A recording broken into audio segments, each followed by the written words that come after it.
So you've been creating content on YouTube for 4 years. So what made you want to start?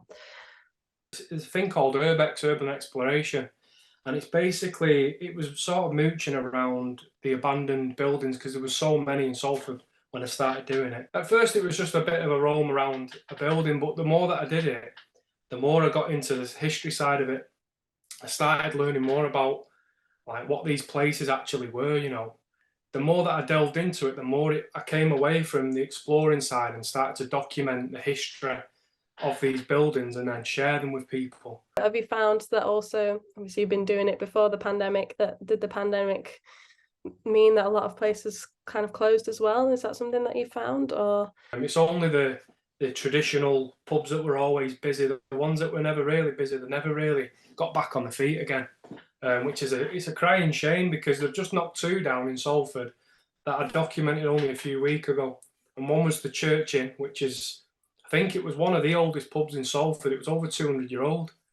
And one was the Beehive that they've just knocked down, which is the estate that I sort of grew up on. But it's really heartbreaking to see because the communities are the ones that suffer because these are functions for people's birthdays, christenings, weddings, funeral, wakes and stuff. And it's just so sad to see the when something like that goes, you feel like there's a bit more of the community's just died that little bit, you know.